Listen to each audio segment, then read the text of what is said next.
નમસ્કાર, tasty kitchen ગુજરાતીમાં તમારું સ્વાગત છે. તો આજ આપણે બનાવીશું ગવાર બટેકાનું શાક.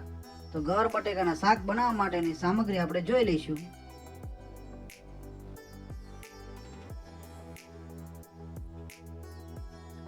જેમાં ગવાર છે, આ કટ કરેલા બટેકા છે, આ હળદર છે, આ હિંગ છે, આ જીરું છે, આ રાઈ છે, આ મીઠું છે અને આ લસણીયો મસાલો છે અને આમાં વઘાર કરવા માટે તેલ છે. તો સૌ પ્રથમ આપણે ગેસને ચાલુ કરી લઈશું અને આવી રીતના એક કુકર લઈ લઈશું, જેમાં જરૂર પ્રમાણે તેલ લઈ લઈશું.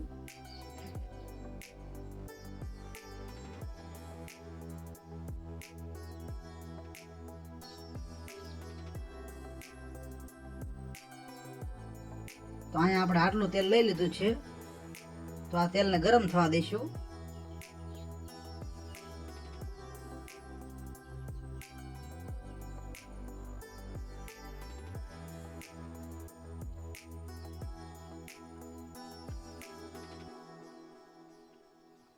તો આપણું તેલ ગરમ થઈ ગયું છે, જેમાં સૌ પ્રથમ થોડી રાઈ નાખીશું.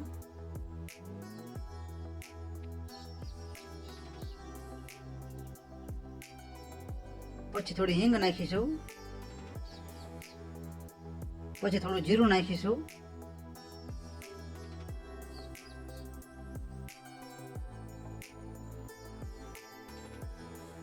પછી આપણે ગવાર જે લીધેલો છે તે નાખી દઈશું. ગવારને આપણે પહેલેથી જ પાણીમાં પલાળીને રાખ્યો હતો.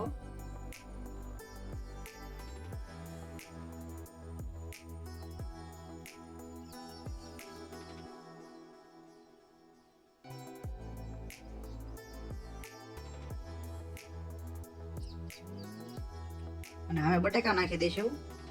બટેકાને પણ આપણે પાણીમાં પલાળીને રાખેલા છે.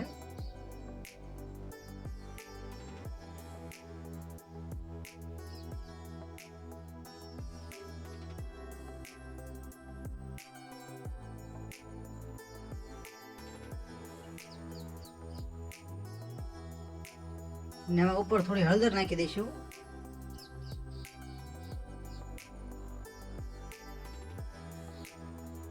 પછી સ્વાદ પ્રમાણે મીઠું નાખી દઈશું. પછી લસણીયો મસાલો નાખી દઈશું અને હવે સારી રીતે હલાવી લઈશું. ધીમે ધીમે હલાવીને વેજીટેબલ્સને સારી રીતે મિક્સ કરી લેવાના છે.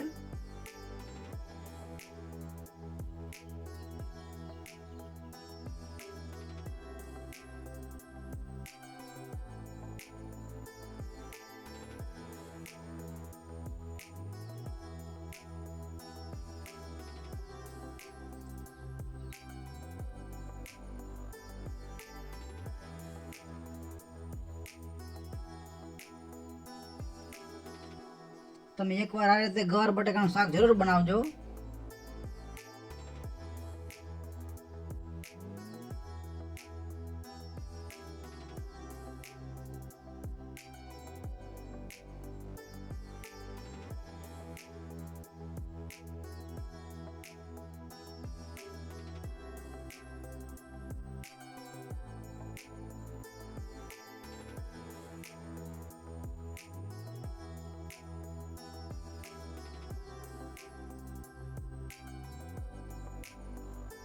અને હવે એક ગ્લાસ પાણી નાખી દઈશું.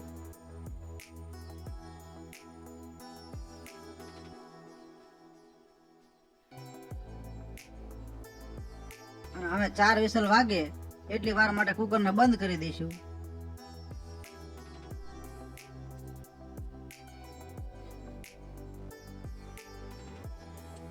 તો આપણા કુકરની 4 વિસલ પૂરી થઈ ગઈ છે.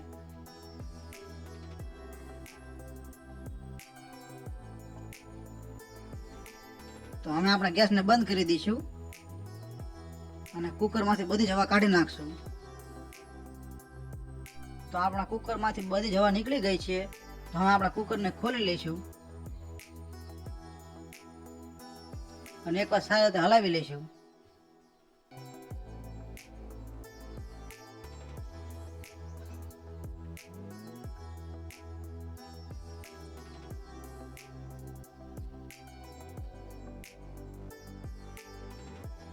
તો તૈયાર છે આપણું ગવાર બટેકાનું શાક. તો તમને આ ગવાર બટેકાનો શાકનો વિડીયો કેવો લાગ્યો? જો વિડીયો પસંદ આવ્યો હોય તો વિડીયોને લાઈક કરો, શેર કરો અને આવી અવનવી રેસીપી જોવા માટે અમારી ચેનલને સબસ્ક્રાઈબ કરો. વિડીયોને પૂરેપૂરો જોવા માટે તમારો ખૂબ ખૂબ આભાર.